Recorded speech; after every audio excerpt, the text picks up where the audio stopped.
ओम नमो भगवते वासुदेवाय। ओम नमो भगवते वासुदेवाय। ओम नमो भगवते वासुदेवाय। हरे कृष्णा। बहुत बहुत स्वागत है सभी भक्तों का इस भागवतम सीरीज में। हम भागवतम के पहले स्कंद से पहले श्लोक से क्लास प्रारंभ कर रहे हैं। आज ये हमारी 5वीं क्लास है, 4 क्लास हम कर चुके हैं। तो हम भागवतम के पहले स्कंद के पहले अध्याय के 5 नंबर श्लोक से आज प्रारंभ कर रहे हैं।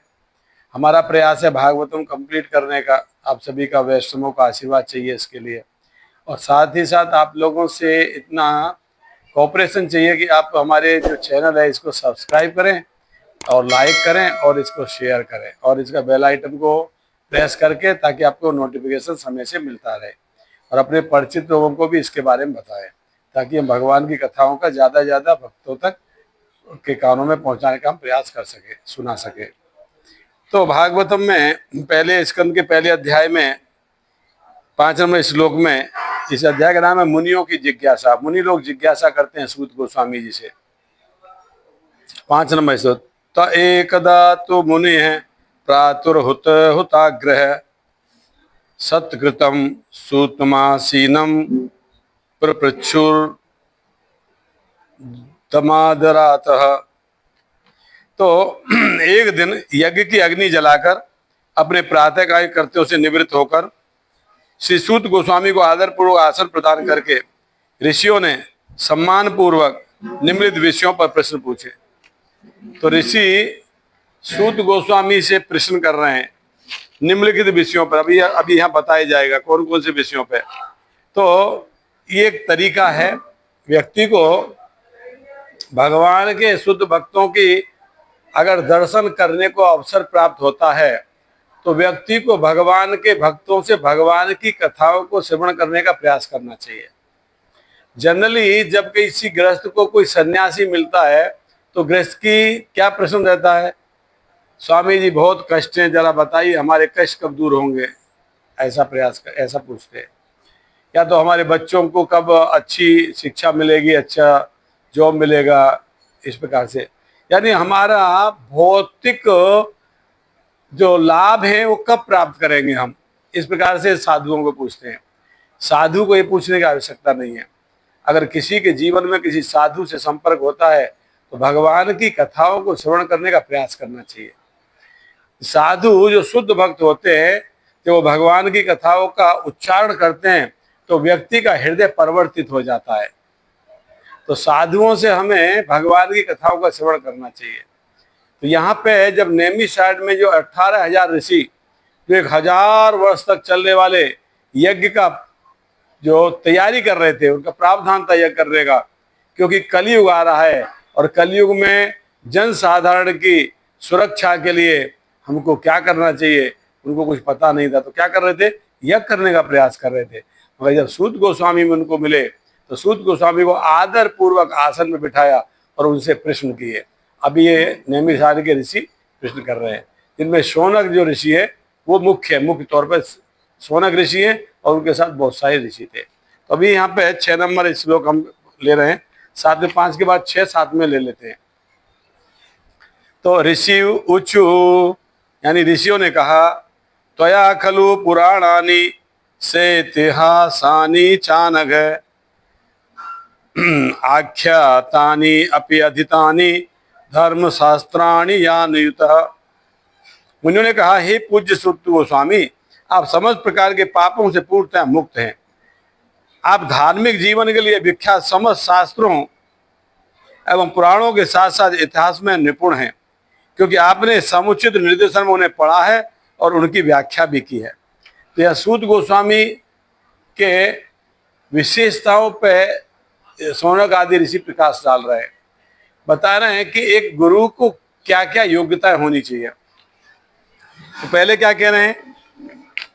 आप समस्त प्रकार के पापों से पूर्णतः मुक्त है।